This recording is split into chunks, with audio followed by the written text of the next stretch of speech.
Hey everybody, Stu Smith here with another tactical fitness report. We have a special guest, Coach Greg Amorelli. Amorelli, thank you very much for being on the show.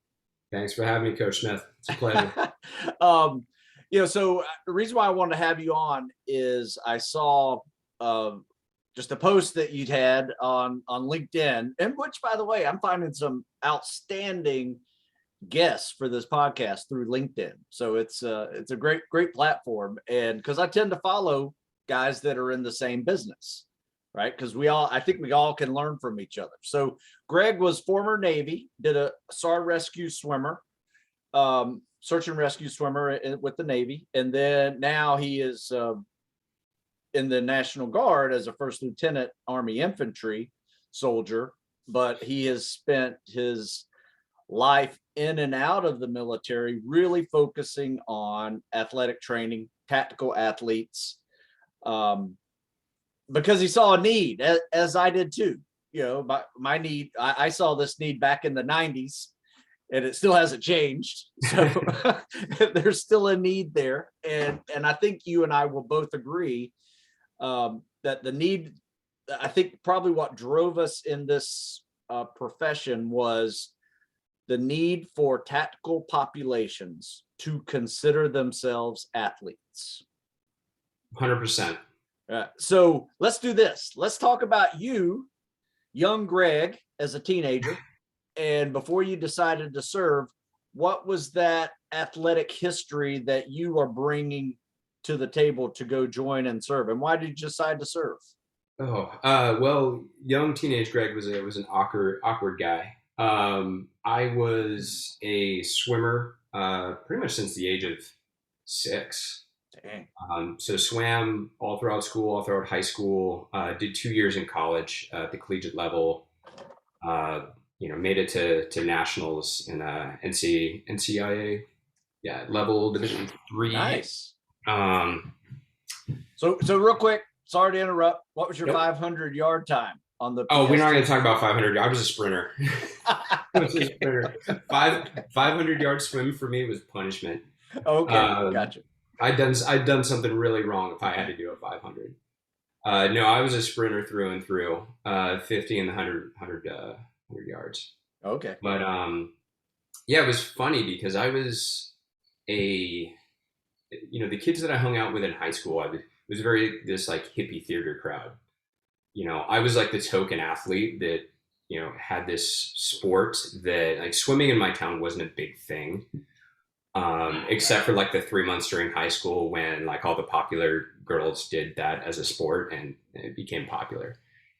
Or when Uh, the Olympics are on. or when the Olympics, That's yes, fine. this is true. When the Olympics were on, I became quite popular. Um, but so I really kind of focused on swimming. That was just my sport. I did football for like 1 year, actually loved it and did really well. But I had an opportunity to go to state the next year in swimming, so I, forego football and did swimming instead. And fortunately, so that translated into a career later on down the line with the Navy. Sure. Um, but it wasn't until quite a few years later that I had decided to join the Navy. I had led a life where I went to college. I got out and I was a kindergarten preschool teacher in Taiwan Oh, for a year and a half. Came back to a recession. Was working something like 5 jobs. Still trying to make ends meet. I mean, it was pretty brutal. Somebody in their mid 20s, and actually, how I decided to join the Navy is pretty funny. I ran across. I was at my parents' house, and I ran across one of my, I think it was like elementary school journals. And it was just for fun. I'm like flipping through it, and like every page was like doodles, like Navy jets, aircraft carriers, helicopters. There was a doodle of a helicopter and somebody jumping out of it. dude, And I I'm used to draw the sitting, same stuff. I yeah, and would it's just draw like that all the time. I'm sitting there in mid 20s, going like, what am I doing? What am I going to do with my life? And I'm looking at this and going, it sounds like 8-year-old me, 10-year-old me really had something figured out. Maybe I should give this a shot. Nice. And uh, I think it was a few months later I was depping in. That's And awesome. And there so, we go. I mean, Yeah. it sounds like helicopter rescue swimmer was a no-brainer for you. Yeah. I had some other thoughts too. There definitely was points in my life where I maybe wanted to try a different route within the Navy. There's part of me that wanted to make a shot at buds. Uh, Part of me that looked at EOD and that kind of stuff. But for some reason, rescue swimmer and may or may not have had something to do with the fact that Guardian came out around that same time. So it could have had some influence there. Good movie. Good But movie. good movie. Did you see the alternate ending in the DVD? I did. Wasn't a fan. You didn't like the alternate Yeah. ending when he actually lived? When he actually lived, no. And of course, later on as a rescue swimmer, I'm looking at the whole thing, going like, Oh yeah, yeah. Look, we have the technology, we could have fixed this. He didn't have to die, but the alternate ending wasn't good. yeah. Every time you see a movie about what you do, everybody's a critic. Yeah. Right. Unless, like for me, I joined the Navy shortly after Top Gun. My whole plan was go to the Naval Academy and be a pilot, and play football while I was at the Naval Academy, and I did neither. I did play football and I did become a pilot. So it's just, I do remember a point in high school where I actually had the same goal. I remember there was a Navy recruiter that came and talked to our class, and at the time I kind of went through this phase. I'm like, Navy pilot, Top Gun, seems like a fit. I can do this. it's a great job. Great job. Yeah. And then the recruiter, obviously, recruiters, sometimes being recruiters, had to fill a quota. Navy pilot was not in the quota. And so I got the whole, well, wait, how tall are you? Well, I was, 6'2". Yeah, you're too tall. Like they wouldn't take you because the ejection seat, like, they take off your legs or your head or something like that. Yeah, they wouldn't take you. Okay. Yeah, recruiters will lie to you. Sometimes they will. I was pretty lucky though. Later on in life, when I got a Navy, when I actually went in with the Navy, and then also later on with the National Guard, I had two really good recruiters that, if they didn't know something, they're like, "Hey, I don't know. Let me get you an answer. Let me get you somebody who does." That's awesome. Yeah. I always like to hear great stories about recruiting stories because unfortunately, some people have some really bad ones. Yeah, and I've known people have some really bad ones, but all right, so search and rescue swimmer school. I mean, this is after a couple of years. You probably still weren't competing in swimming anymore. Were you in good shape whenever you went into the Navy? No. Okay. I had through travel, through working so much, I'd kind of let my own fitness level. Like I said, I wasn't out of shape. I wasn't I wasn't fat or anything like that, but I wasn't in shape. I think when I finally made the decision, like I went down and took the ASFAB, depped in, and I think I had like 3 or 4 months to go before I could actually go. And I was like, well, you know what? I better give this push-up thing a try. And I was at home, and I think I got 6 push-ups. How about running as a former swimmer? How was that transition? That was an interesting transition. But I think I found I think it was military.com at that point, you would put out a push-up progression. It was the like 100 push-ups a day. You max out the push up, push. 10. Yeah. Yep, push. And I was like, all right, here we go. I'm going to follow this religiously. And that actually had such a dramatic effect.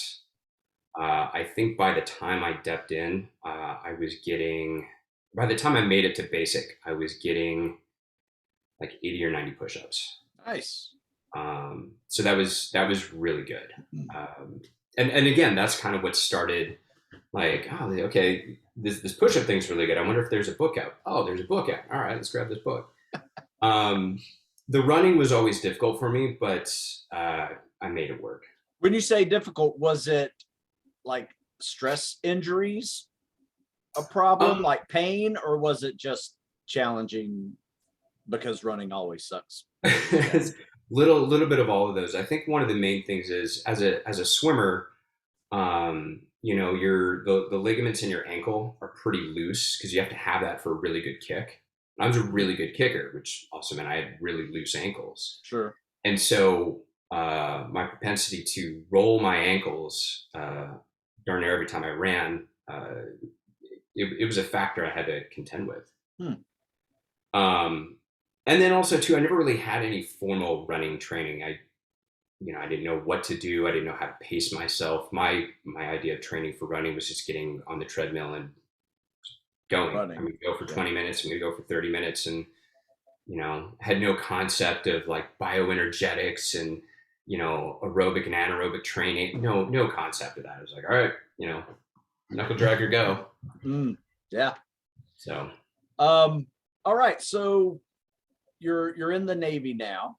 How was how was search and rescue swimmer school? the school actually wasn't bad, but that's where I got my first injury. Um, Backing up a little bit, when I was at Great Lakes, I was on a hold program for special candidates for about 2 or 3 months in between basic and SAR school or aircrew school. And it was the Scruff program, special candidate under Yeah, further yeah. training, Yeah. which is you're pretty much like a whipping boy for the dive motivators. And I actually had some really good physical training there. Like they kicked the crap out of me. But actually, that was one of the better parts of my entire military career because it gave me the opportunity to actually hunt for my limits, which is not something I'd done before. It was kind of the first experience of like, okay, I thought I had limits, and this instructor just pushed me past them, like way past them. What are my actual limits? Nice. So was getting training there, and then was doing yoga 2 times a week to really kind of stay loose. And then as soon as I got to aircrew school, I got a back injury, low back injury, and it was to the point where I would brace myself, roll out of bed, go to the sink, like kind of lean down like this, brush my teeth, shave, and then like, all right, 3, 2, 1. And you don't want to tell medical this because you don't want to roll. Yeah. Wow. And so I went on like this for about 1.5 years, 2 years through training, through SAR school, through FRAC. I was paying on the side as an E3. I was paying out of pocket to go see a chiropractor and physical therapist. Yeah, it wasn't I was pretty. like, do I eat or do I get adjusted? Exactly. But I didn't want to let on because I don't want to get rolled, and I just this was another one of those. Hey, all right, I'm going to find my limit somehow. And then SAR school, I think due to the Scruff program in Great Lakes, SAR school was another good test. It was really good. Nice. I don't think I don't want to say I didn't have a problem with it. Like it's meant to be a problem. It's meant to be a real big challenge. But I definitely look at working with the dive motivators as something that prepared me. Probably one of the best ways to prepare me. Nice. So how long were you in the Navy? 6 years. Okay. And Yep. through those times, where were you? Were you off of helicopters? Were you off of ships? How did you do the rescue swimmer operations mostly? We were off of, so I was in a command called HSC-12, which was originally based in San Diego. So we were on North Island, just up from NAB. And then I did 2 deployments with 12 out of San Diego on the USS Lincoln. And after we got back from our last deployments, our second deployments, I think it was a matter of 5 months, the whole squadron moved over to Japan, Tsugi, Japan. So we forward deployed to Japan and then did 2 deployments out of there. Okay, nice. So tell me the difference real quick about when you go through search and rescue swimmer school. There are a group of people who are going to be aircrew search and rescue swimmers. And then there are search and rescue swimmers that are on ships. Mhm. What is the difference there? How does that work? For the helicopter search and rescue, so when you go through aircrew, there's a few different types of aircrew. You have air crew that are on P3s. You have air crew that are on various different, on CODs, carrier on Oh, board sure. deliveries. And then you have helicopter search and rescue. And even then, there's some platform differences depending on the type of helicopter. And that's your primary job. For the surface rescue swimmer, I didn't get a chance to meet too many of them. I think I met like one or two in my career. Mhm. That was always like a secondary job. Like you had a primary job on the ship, Right. and then that was kind of a secondary duty. But even as a rescue swimmer in the Navy, like unlike the Coast Guard, where that is like your main bread and butter, with the Navy, it's the it's the most difficult aspect of the job, but it's definitely not all you do. There's a lot of other stuff you do, like your door gunner. Depending on the helicopter, you might be working radar sonar system. Um, you're hauling anything from VIPs to doing missions with EOD and some of the teams. Oh, that's cool. Yeah. All right. All right. So 6 years into the Navy, you made a decision to get out. Mhm. And you eventually joined the Army. What was that transition to joining the Army? Did you go back to school, start working, and then join the Army on later on, or what was the gap there? The gap was I got out of the Navy for a few reasons.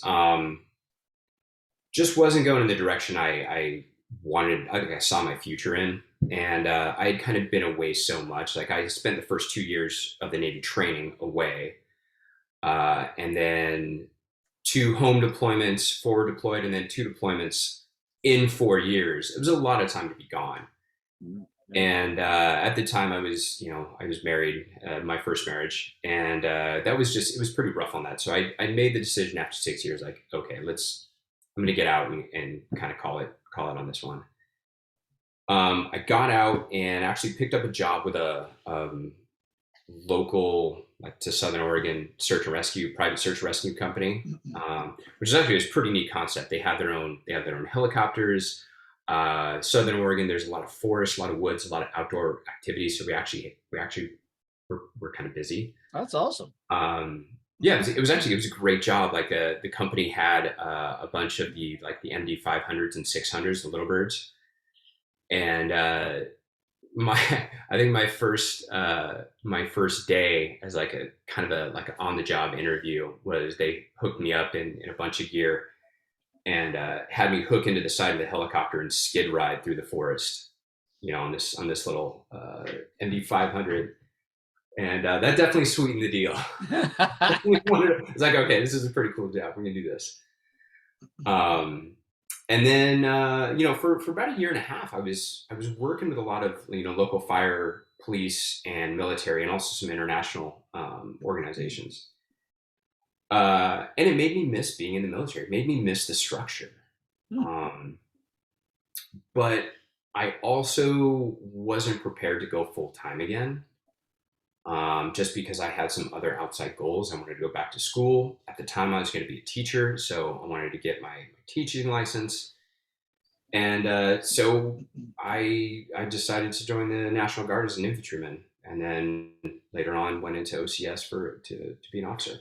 Nice. So what did you wind up studying in college when you finished? So the first time, so I went to college when I was right out of high school, and I was an art history major. Okay, so you got the basics done. I got then. basic, yeah, I got the basics out of the way, and then in between Navy and Army, I went back and got a degree in general social sciences. I was going to be a social science teacher. Okay. I was also training at the time, so I was like, hey, maybe I'll pick up my PE credential too. And then after a while, with the teaching environment the way it is in the U.S., I really enjoyed teaching abroad, but it's really difficult to teach here. Huh. As far as a lot of the stressors that are put on you, the pay's not that great, and I was looking to start a new family. So my now wife, in her wisdom, was just like, hey, you're already teaching, when you're training and you love what you're doing and you know what you're doing. She's right. And so, while I finished my degree in general social sciences, I really kind of started to lean into the strength and conditioning. And it wasn't until maybe about a year and a half, 2 years ago that while I was training tactical athletes and I was a trainer and a coach, I didn't really fully lean into the combination of the two And now it as what sounds I like, wanted to do. yeah, now it sounds like you are in the process of getting your master's degree in exercise sciences with an emphasis on tactical strength and conditioning. Correct. Just like you said, you'd realize back then that there was a need. And the more I looked around, the more I realized how big that need was. Especially in this day and age, this generation. Back when we were younger, there was no TV, Xbox. I think I had one of the original Nintendos that sometimes worked. There was no phone or iPad or anything like that. It was like you went outside and played, so you were active. Yeah. And noticing some of the physical deficiencies, I think, of a lot of people going into the military these days, just as a cultural consequence. I think the need is really there. Yeah, it started getting bad in the 90s. That's when I noticed it as Yeah. well. Um, and no fault of this younger generation's, Hmm. I mean, 100%. I have been nothing but impressed by the younger generation because we spent 20 years at war, and I was constantly training young men and women who were ready to go serve, Oh yeah. throughout that time. So they're out there, and thank God for them. Yeah. Oh yeah. But I will say, I think the rush, like you were saying, the school system was just, it's different, and the rush to have more, math and sciences. I get it. We need it. We need to have people who are very smart in the technical world, but that went, those extra math and science classes came to the reduction of more physical fitness training classes. Yeah. And talk about frustration. You would have been really frustrated if you're a PE and teacher, Yeah. because Well, I mean, my kids just finished high school a while back ago, and that I think they had to take maybe 2 semesters of PE in 4 years. oh, Yeah, that's I mean, luckily they were working out and did stuff on their own. But if you weren't an athlete, you didn't have to do anything physical at all. yeah. My I'll tell my stepdaughter about my time at when I was her age, what PE was like, and we were climbing ropes and learning how to do pull-ups, and yes, I remember doing a push-up or two back then, but I mean, it was, you were active. Oh yeah. And so, I mean, she kind of was a little bit in awe of that. Like, really? You got to climb ropes? You climbed trees? You did all this kind of stuff? And so it's kind of funny when we just moved into a house, and my big stipulation is garage gym. I just give me a garage. I want to put a gym in there. And of course, my daughter, after hearing all this, she's like, I want a rope. I want to climb ropes. Nice. So Nice. she's quite the expert rope climber. Oh, that's awesome. So yeah. That's awesome. So let's talk a little bit about coaching. What are you able to do now as a coach? I'm assuming this is your job as a coach. Mhm. Explain to me who you're coaching, what you're coaching, and Yeah. how are you able to take that into your National Guard job as a officer in the infantry program? Yeah, a lot of this merger of the two worlds really did happen on deployment. I started working with several guys and gals who were on deployment with me, and especially during the pandemic too. That was made it a little bit hard because the gyms where we were closed down. We were deployed in Kosovo, and a lot of the gyms closed down, and so there was a real challenge to keep up your physical capabilities. And so I had the opportunity to work with several individuals on anything from improving their run score to just getting a really good workout in, and staying in adequate shape. When I came back, I started working with all manner of athletes, so general population as well as some tactical athletes. And one of the things I started realizing is that in this area, there's a definite need for this concept of being a tactical athlete. Like a lot of the military, police, and fire, there's the need. There's actually not a lot of realization that that they are in fact athletes, and what they do can be considered. I don't want to use the word sport, but it should be looked at as a sport. Like it's got its parameters, it's got its rules, and it's got its own particular challenges. It's got, yeah, definitely has its standards and Yes. everything. Yep.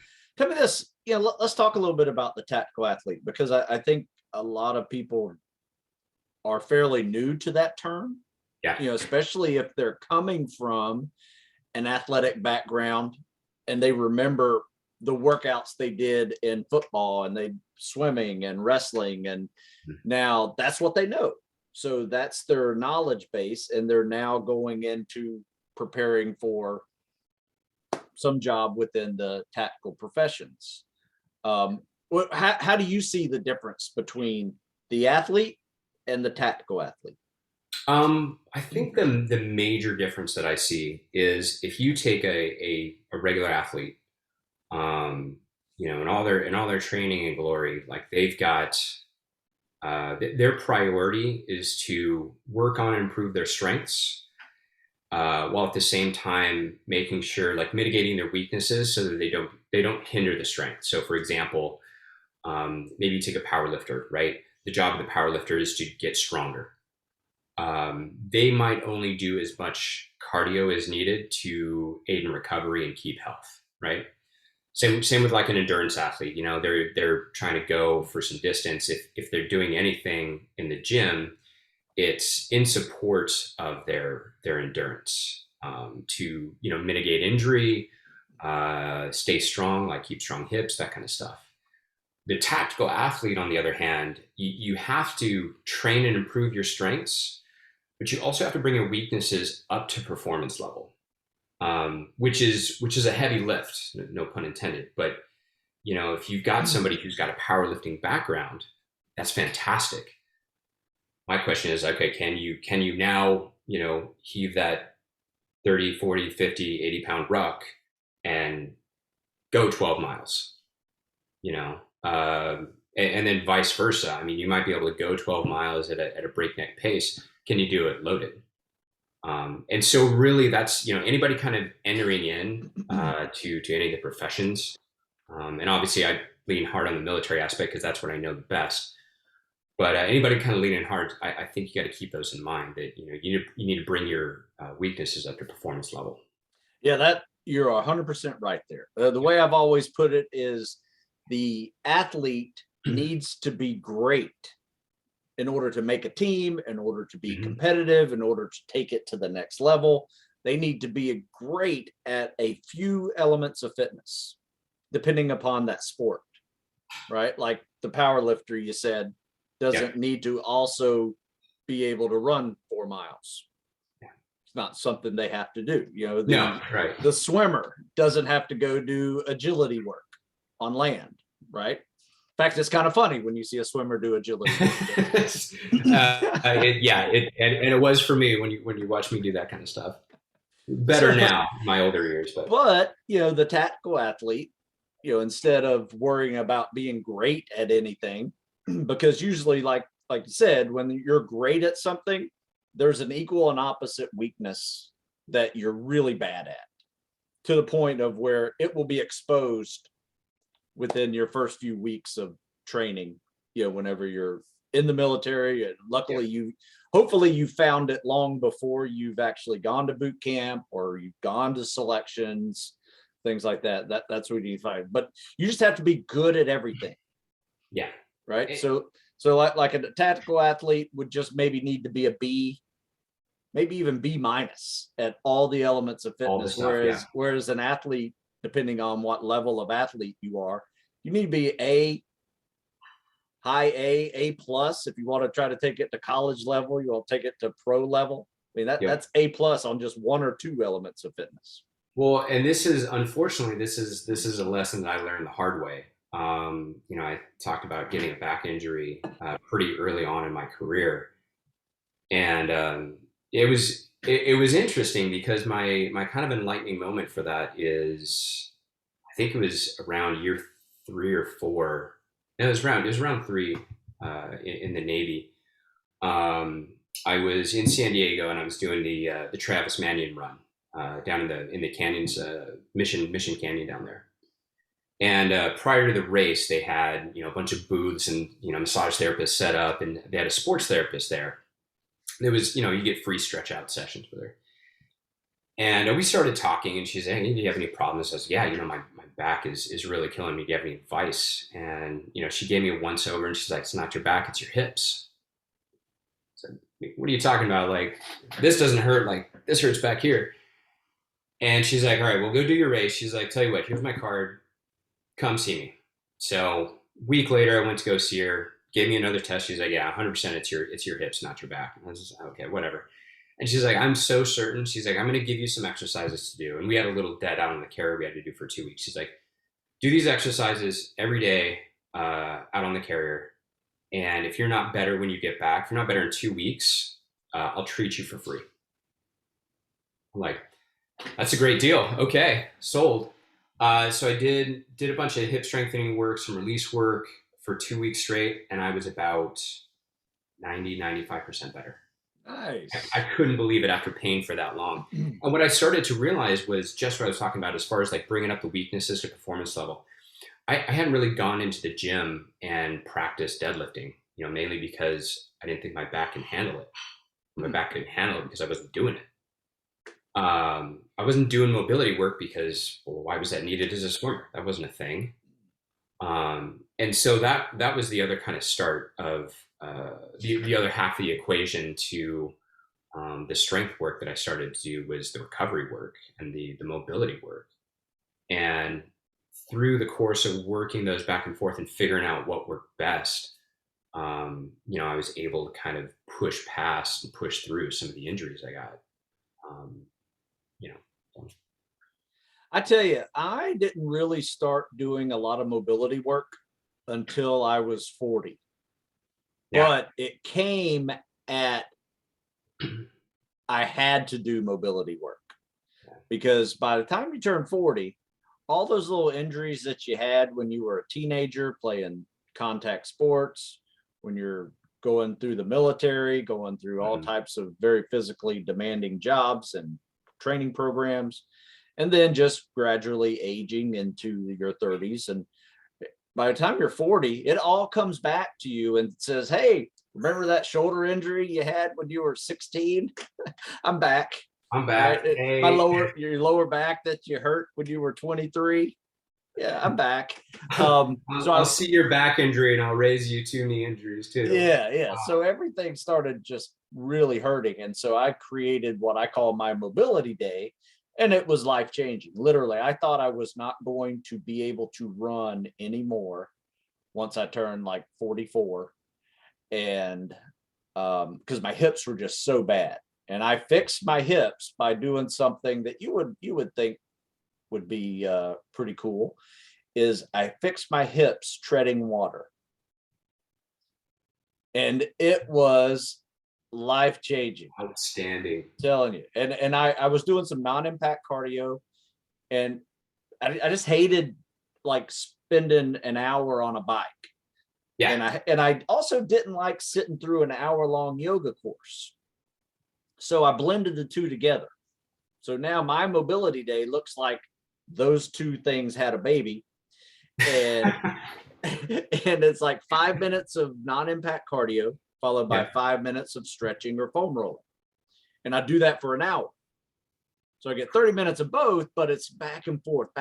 And I just work my way up my body, from my feet all the way up to my neck, and, just do little sections every 5-minute blocks. And it completely changed everything that I do. And I'm now 53, and I've already run, what is today? Thursday. I've already run, I think I'm already at like 18 miles this week. of running. Wow. That's And, fantastic. and I'm probably cap it at like 22 this week. And it's not even a running cycle for me. It's actually a lift Right. cycle, right? So we are training outdoors right now because of the size of our group. We just don't have a big enough gym because of COVID protocols Right. here where we live. So we've been outside all winter and all winter last year. And we liked it so much last year that we just said, screw it. We're just going to keep lifting it Hey, outside. just keep going. And I tell you what, it makes us tough. It makes us a lot tougher. It's hard to, wake up at 5 a.m. and know that it's 18 degrees outside, right? To go and do an outdoor workout for an hour and a half kind of sucks. Knowing that that's waiting for you. Yeah. Yeah. And I don't like running. Don't get me wrong. I'm not this crazy runner. I'm just running to stay warm. I'll just do these little sets of 400s in between sets just to stay warm because I'm It's a freezing my need, butt off. not love.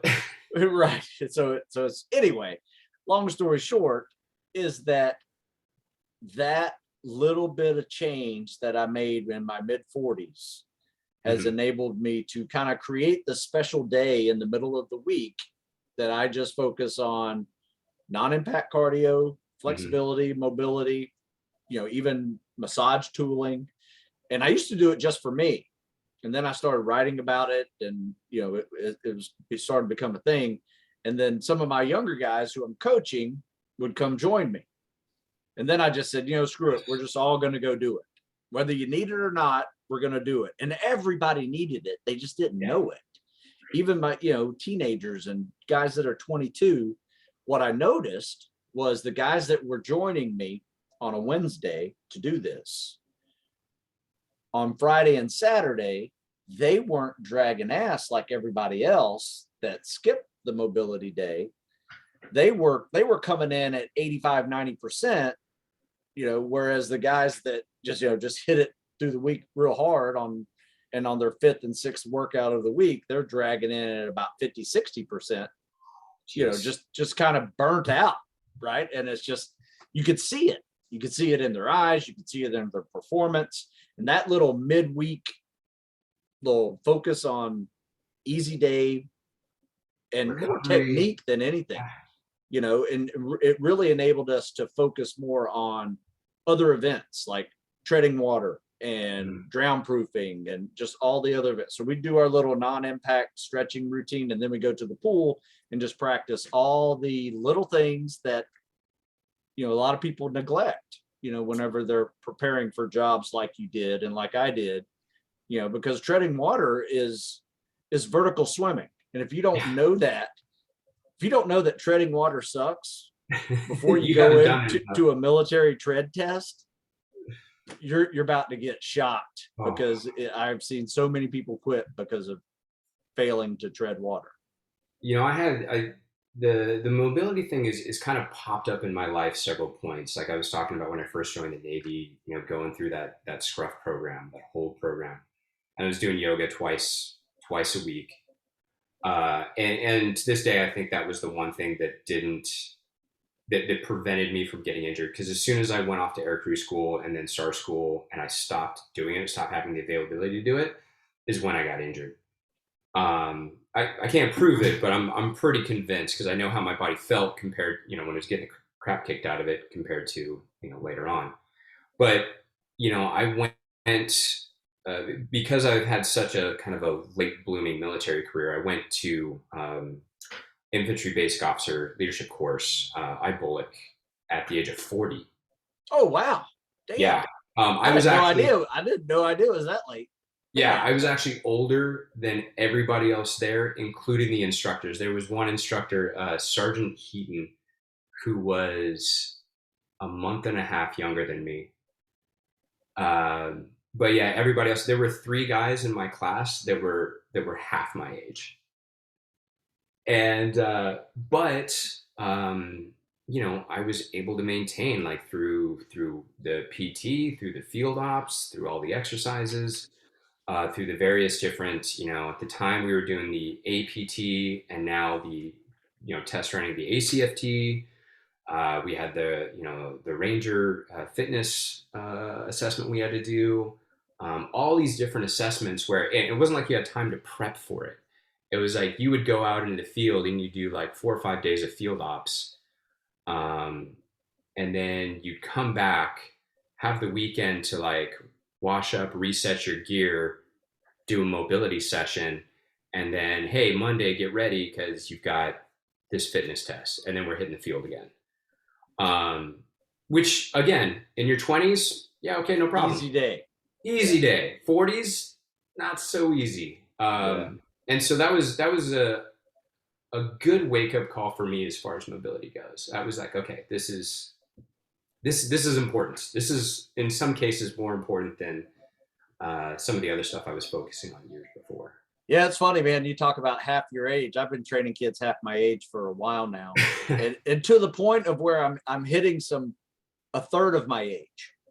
Oh So no! I'm getting a third of my age. Oh, that's a gut check right there. Yeah, I'm like, come on. Ooh. Like I got sweatshirts older than you. Oh, You know, that's funny. yeah. Yeah. So tell me this. Now that you're in the Army, Mhm. you've had an experience with Navy fitness tests, even Navy swimming level fitness tests, and now you've gone into the Army with the new. I'm assuming you probably have done the APFT as well, Yeah. you know, which is really just a modified Navy version. It's just Yeah. half-mile longer. Push-ups a little deeper, but yeah. Push-ups, sit-ups, and a 2-mile run. Yeah. Now you got the new ACFT. How have you seen yourself as well as your other fellow soldiers transitioning from a calisthenics and cardio based fitness test into a legitimate tactical fitness, all elements of fitness being hit from strength and power, speed and agility, load bearing, grip, calisthenics and cardio, which is your muscle stamina and endurance. All of that is now encapsulated into this new ACFT. What do you think of the transition? It's still pretty new, so there's a lot of different opinions out there. I personally really enjoy the test for just such a reason we were talking about earlier. Is it forces the tactical athlete to lean heavy on their strengths, but they also have to bring their weaknesses up to performance.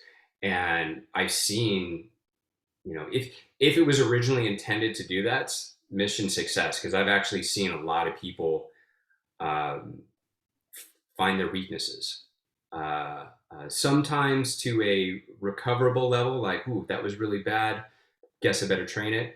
And of course, I have seen some people get injured because it really was a weakness. And I think that's hopefully a wake up call for them. Also a wake up call for the military as far as like, hey, this is the point of this test, or what I see as one of the points. I didn't come up with it, but it is to really put an exclamation point on that. Hey, bring your weaknesses up to performance level.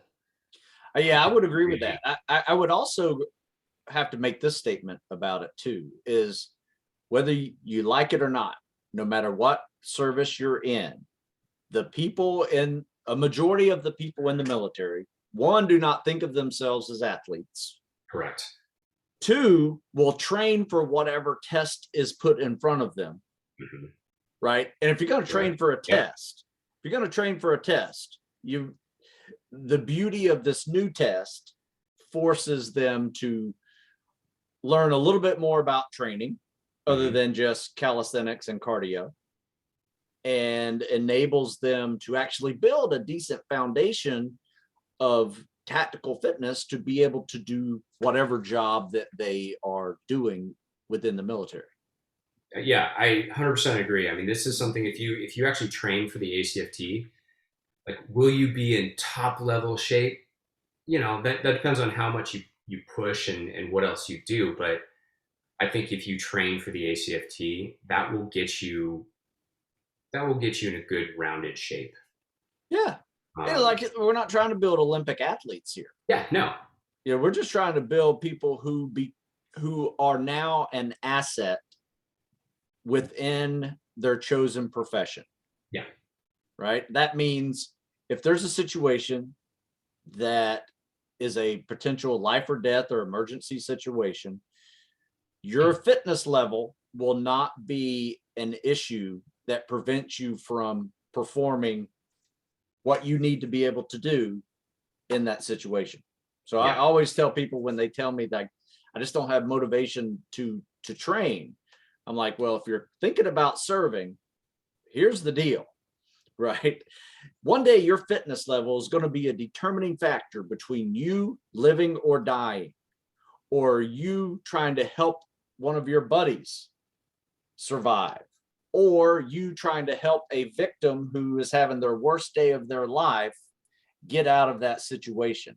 And it's going to fall on two things. One, your ability to move, and two, your ability to take all of the education that you've had, spread throughout multiple years, and combine them into that moment to make it all work for you. That is a tactical athlete right there. Well, and you kind of brought up a really good point too. Is the reason why we're doing it? I've worked with athletes before, and I enjoy working with athletes. But in the end, like, what are they training for? They are training for their particular higher purpose. They are pushing their limits, their body, to excel and succeed in their sport of choice. Very, To very win. honorable, yeah, very honorable endeavor, in my eyes. With a tactical athlete, I think it's a little bit different because they're training, or they need to be training, for the realization that their job, their any given Sunday, might put them in a situation where their fitness can be the difference between life and death. And for me, it was always so important to return home to my family. It was always important to return home to my friends. That's when I work with a tactical athlete, that's always in my mind, that when it's game day, like, part of my job as a coach is to prep them for that game day so that they have a higher chance of coming home in one piece. Fitness may not always be the determinant, but I think there's a strong correlation. Yeah, absolutely. I think that's a perfect way to sum that up, because it is that important. Yeah. So I try to use that little phrase that I just mentioned as a form of kind of reverse psychology, right? Yeah. And 9 times out of 10, it will snap a person out of like, oh, okay, there's my motivation right there, Good point. and and then sometimes, it's one of those things. I said, you might want to consider something else if you're not motivated to do that. Yeah. I tell people that all the time. Yeah. And like I said, for a majority of folks, it's like, okay, just smacked them and said, gave them a little dose of reality and why it is that important.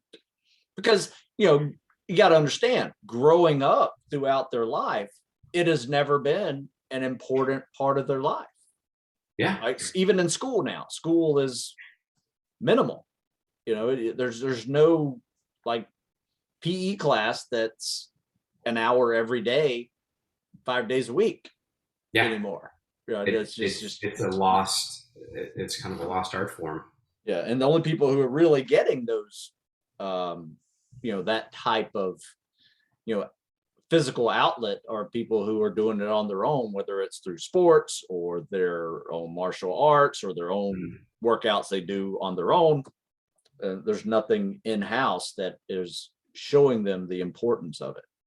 Well, and one of the things I've noticed, and I haven't done any personal studying or read any study, just observation is, especially with a lot of the guys and gals who've been in for a little bit of time, you start to see that fitness level go down. I don't know if it's a matter of complacency or what, but one thing I have noticed is a lot of times when the people who kind of have that waning motivation, still in service, whatever the branch or whatever the job is, a lot of times that can be linked to an injury of some kind, and a lot of times that injury could be linked to, not being trained or not working out correctly. Sure. Again, I'm using myself as an example. Um, had I found the weight room a little bit earlier, had I focused on my mobility a little bit earlier, I don't know as I would have had a lot of the same issues with my back and knees as I did initially. Thinking that swimming was just gonna that'll do everything for me. Yeah, I would agree with that. Now I know better. Yeah, I would agree with that. Plus, I mean, I'm sitting here realizing that you didn't even join the Navy until you were 29. Yeah. Right. And so you're like a decade off. Yep. Well, most people did. Like you joined the Army at 40. Yeah, that's taking a lot of life in, like, your athletic history Mm-hmm. is a big part of that journey, whether or not you do it or not. Even if you have no athletic history at all, it's still a very important piece of how you are going to perform in these jobs. You don't have to be an athlete to be a good tactical athlete. No, not at all. but I think there is definitely, it doesn't matter if you were an athlete 10 years prior to when you join, or you join right out of high school. I think part of the benefit of being that athlete at some point in your life is understanding a little bit of self-discipline, understanding a little bit of time management, and kind of understanding like the concept of what it means to be an athlete. I think if you're able to talk to a lot of police, military, and fire, uh, and show them the reason why they are an athlete, why they're a tactical athlete. Anybody who's got a background in some kind of athletics, I think a lot easier to make that connection and be like, oh, okay, I know what an athlete is, and okay, I never really looked at my job as this. And so switching that mentality, I think, can be pretty powerful. Yeah, and one thing I found with folks, and I started this realization when I went back to the Naval Academy and started coaching the new people, midshipmen that were going to the Naval Academy, and saw a significant decrease in human performance and physical performance from the incoming freshmen. I mean, to the point of where I was shocked. I mean, how many people would fail the initial fitness test coming in, but then they would be able to pass it 8 weeks later, at the end of plebe summer. So it was kind of a job of the Naval Academy to take someone who's not necessarily prepared very well to get them to a certain standard. And unfortunately, that standard was not a very high standard. Over the years, they grew to be a much higher standard. So, with that 4-year program, you have that luxury of being able to put them on a path to being able to really perform very well. But most programs aren't like that. You don't have 4 years to prepare someone to be Superman. Right. Yeah. I think the military is starting to make. I think there's a lot of push in that direction though, which I'm really happy to see. You've got programs in the Army, like the new H2F program. Oh yeah. Yeah. And seeing the structure of that and where it came from, I believe, don't quote me on this, but I think it came from like the old Thor 3 concept. But seeing what they want to do with that and seeing how that integrates, it's so new. I don't have any data on how it's actually integrating, but I really like the concept. I see what there's some prior military founded civilian companies, like for example O2X, what they're doing, and I see this push. It's kind of like the concept of tactile strength conditioning and tactical fitness is, even though it's been around since '90s, possibly even before. The wave, the swell is really kind of starting to rise. Like the wave is really kind of getting up there, and I'm really happy to see that. I'm actually really excited to see what the result's going to be. I think you're going to break a few eggs, but I see the benefit being huge. Yeah, absolutely. I mean, a huge investment over the last 20 years has been Oh yeah. placed into human performance at all levels of, definitely the military. They're spending the most money, but then even the police and fire departments are finding ways to thoroughly understand human performance, from everything from eating, sleeping, exercise, putting it into a huge holistic process, because it's not just about going to the gym at the end of a workday. Yeah. There's a lot more to it. In fact, I really liked your quote as a coach that you had put in here. Maybe we can just close this up with a few, some of your lessons learned and, like that, but, creating the fortress within for the mission ahead. Explain what that's all about, and some of your lessons learned that you've figured out that helped you create that. Yeah, I think kind of going back to, at the start of our talk, when I talked about the being able to find those limits, when I was in that program, is really kind of pushing yourself out in a lot of those categories, as far as mental performance, physical strength, nutrition, sleep, pushing yourself out, really kind of doing the deep work to figure out where your limits and where your needs are within there. Because what you're trying to do is you're trying to create yourself as a I don't say bulletproof fortress, but you're trying to make yourself as holistically strong as possible. The reason for that is to be healthy in your job, to be healthy in life, and to progress forward, do the mission for the day, and come home so you can wake up and do it again. And I think we kind of get, a lot of people get bent around the bar as far as like complexity, this fancy workout and this fancy workout. And I think one of the main things I learned is keep it simple. Like 100%. Master the basics. You don't need to do a triple backflip onto a Swiss workout ball with a barbell and then squat to make any kind of progress. Just do a back squat. Yeah. Work with or on, without weights. Yeah, work out. Do calisthenics. There's magic in push-ups. So, absolutely. Yep. Let's see. I was looking at your top 3 lessons learned here, and one of them is one I love a lot. Something I learned in the military is that your body is 10 times stronger than your mind will let it be. Yep. Like, there's a lot of perceived limitations that we all have, and you really don't notice those until you actually are almost forced to deal with that limitation. Yeah, and that's again, that's something that's, even later on in life, I found that the military really helped me to develop. In my late 20s, you figured I'd be on one trajectory and have things sort of figured out, and here I am joining the military as a boot, and getting some pretty intense life lessons as far as finding your limits and what you're capable of. And the interesting thing is, I've been able to correlate a lot of my success past that in the civilian world with learning that in the military. I wasn't the best student in high school. I wasn't the best student going through college my first time.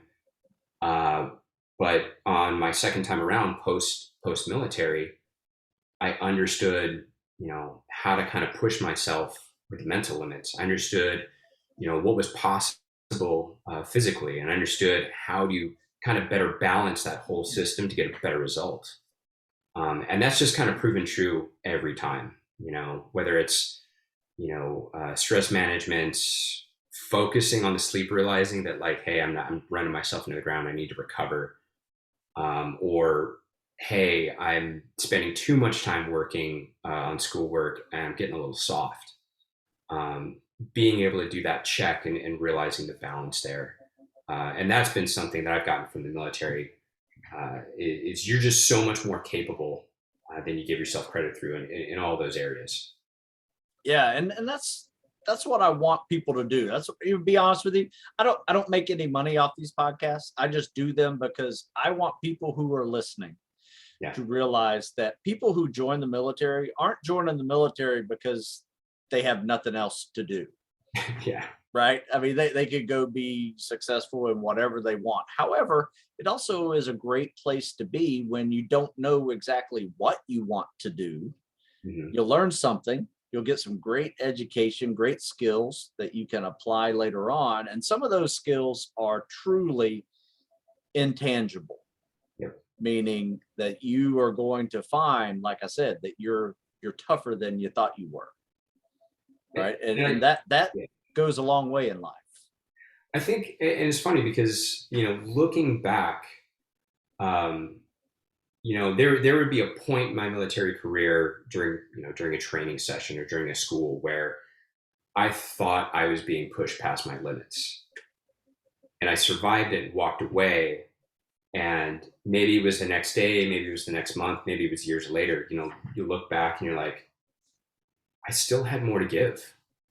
I still had more to go. Like even going through, IBOLIC at 40, there were a lot of times I pushed myself to what I thought were my limits. Looking back now, I'm like, you know what? I didn't find them.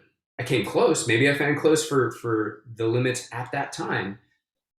I didn't find them. And But to yeah, me, that's exciting yeah, because now it's like, all right, keep I love going, it. keep finding them.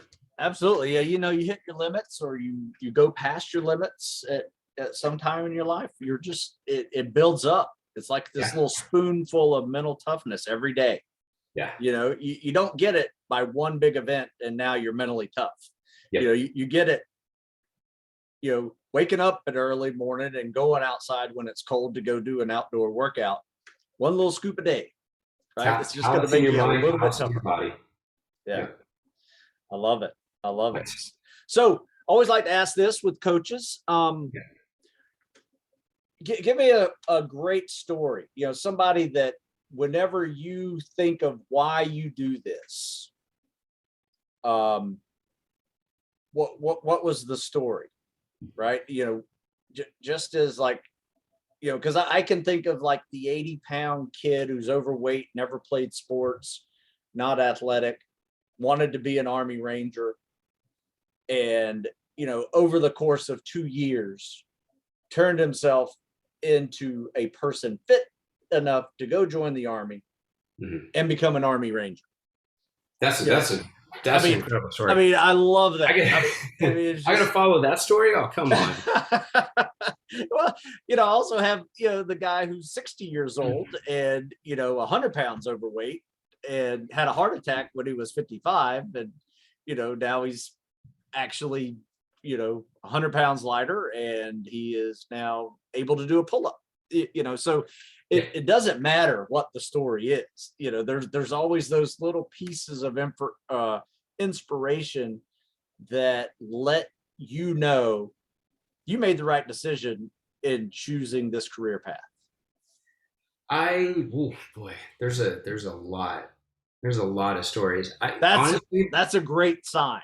That's a great yeah. sign. If you have a hard time picking one, that's awesome. Okay.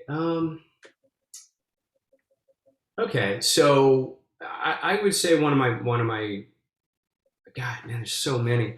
Okay, one of my proudest ones, as far as tactical athletes go, is I was at IBOLIC, 40 years old, and there was another soldier there, a young officer who was mid 20s, yeah, he was mid 20s, 23, 24, 25, something like that.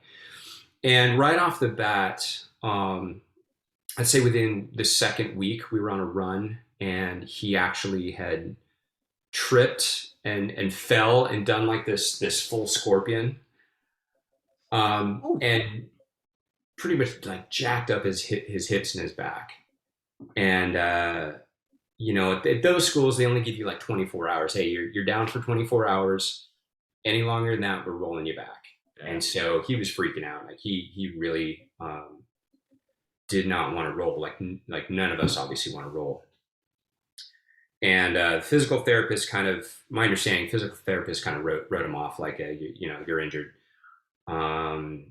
Wasn't able to get any kind of medical care to heal him up in that time. And so I pulled him aside and I started working with him a little bit, doing some hip strengthening work, some muscle release, and just kind of trying to do my best to keep him in the fight.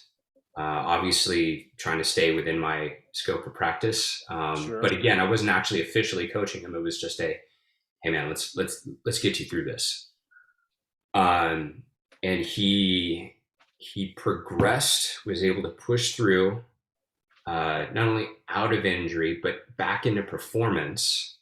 Went right out of Bullock into Ranger School, past Ranger School, and then sent me a picture with him in his tab and a thank you. Oh, nice. That's Um, awesome. and it was just like after that, it was like that was one of those moments where I really kind of sat back and I'm like, okay, I knew what I was doing. I knew I was on the right path before, but if I had any question, like that was him getting his tab was kind of like a aha moment for me, and another one of many, but it was an amazing moment. No, no, I love that. That's a great dual Ranger stories there. Yeah, yeah. Um, that's really good, and it sounds like you probably pulled from some of your knowledge from your own prior injuries and 100%. treatments. From I tell you what, I have helped more people with the same injury that I have had over my life. And the good thing about being 53 is that I've had a lot of injuries now. I can say this, give them at least a little bit of help outside my scope of expertise to like get them through, make them still functional. Well, I tell people it's like I'm nothing special. Like I'm no superstar athlete. Like I had a decent swimming career and it was great, but I wasn't this like shining gem in any category by any extent of the imagination. I just made a lot of mistakes, and quite often those mistakes resulted in injury that I fumbled my way through to fixing myself or finding the right people to fix me, and then getting back into the fight. I mean, that's really what it was. Making a lot of mistakes, and all right, well, I'm not gonna do that again, or like, oop, all right, I better fix that before it happens again. Yeah, that's a really good point, because we can all be experts at making mistakes. If there's an expertise that I have, it is definitely, making a mistake. But over the years, you also learn that you can learn from other people's mistakes and avoid it altogether. So, but it Yeah. requires some observational skills as well. So I was pretty lucky. I just like you said, I kind of leaned on some of my own experience of injury and recovery, and then of course having that experience in that led me to one of my jobs. It was working with an integrated health clinic, so I was working with chiropractors, physical therapists as the strength coach. So a patient comes in with some kind of pain, they go see the practitioner, and then instead of the practitioner giving them a piece of paper saying do these exercises, it's like, here's your exercises, here's your strength coach. nice. So That's that was a great idea. It was a deep level of education, and I was able to bring those two to bear and help this guy out.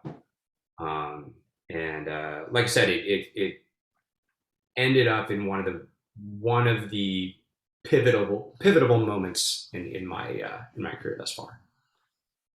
Well, Greg, that is awesome. I really do appreciate your time on this, and I appreciate, thanks for your service, not only prior service, but also your continued service in the National Guard. I hope you enjoy that infantry officer job. I'm sure it's challenging, but exciting as well.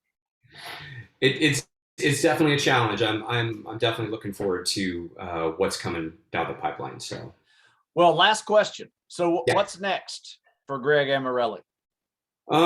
Well, getting back after deployment and kind of seeing that the concept of tactical athletes is not hasn't reached a cultural norm here in the Northwest. To any great extent, there's some pockets. There's definitely some high level professionals in the area. But my goal is to kind of really bring that up with the tactical athletes, making the military, fire, and police aware of what they are and how best to train for it, and hopefully being able to provide that service, but really catering to that community past, present, and future. Just like you're doing with the guys going in. If I shudder to think what else would have been possible had I had a coach like yourself before going in, rather than just, all right, let's get this push-up run thing a try. might have been doing a lot better, but I was pretty happy with the result, and I want to give other people that opportunity. Nice. Hey, Greg, thank you so much for your time. Stu, thank you. Yeah, I really do appreciate it. What you're doing now is needed, and whether people know it or not, they do need it. And, I highly recommend people to look, where can people find you? Well, for what you do. Just coming back. I'm still kind of getting things set up. Right now, I've limited my social media to LinkedIn, so you can find me on LinkedIn. I'm starting to build something here in the area, like whether it's my own company, which is I'm kind of in the works doing at the side, called ARX, Human Performance, which in Latin actually meant fortress or citadel. So fortress. Nice. I like yeah, it. we'll play there. Yeah. Or if I was able to kind of work something with another company to come in. My goal is to bring that in any way, shape, or form that I can to the community. And where are you? What town and state? I'm in Eugene, Oregon. Oh, okay. Gotcha. Yep. So, Gotcha. just bringing that consciousness of tactical athletes to this community, to the Northwest, that's my mission. However it happens, whether it's through my own company or through somebody else's, like my ego is not so great that I've got to do it all. I just want to bring that to the community. Nice. And you may be able to do it so much for me. Yeah, you may be able to do it within the Army unit that you're in as well. It's just that would be fantastic. At least be a voice that people can listen to about ideas for training, for sure. That's the hope. So. Well, you have placed yourself in a great position to really make a difference. And once again, I like to have coaches on here because I'm always learning something new. So I do appreciate your time. No, I appreciate yours. I appreciate the opportunity too. Actually, you were talking about your mobility book. It's in the mail already. Okay. Should be getting it in a day or two. All right. Sounds good. All right. Yep. Well, everybody, if you're looking into ideas for tactical fitness, check out Greg Amorelli over on LinkedIn, and I guess you'll have a website soon. And I'm working on bringing in the website, bringing back social media and stuff like that. So right, I'll have that at some point. Always looking to talk to other coaches, collaborate, and just like you said, you're always learning something new. Yeah, maybe we'll be at the tactical strength and conditioning conferences they do by the National Strength and Conditioning Association. Those are great. That's the hope. Great little meetups. I like to meet new coaches over there as well. Are you going to be at the next one? I think it's in Texas. I was going to say Texas. Yeah, I'm thinking about it. I'm going to a state one here in Maryland because every state has one. Yeah, we just had ours in Oregon. Yeah, so we have one coming up next month that I'll do that one for sure. And then depending on just time and place and if it's going to make sense or not, I'll definitely try to do that. All right, everybody. All right. Thank you for your time once again. And everybody, thanks for listening. Check out StuSmithFitness.com for more tactical fitness stuff.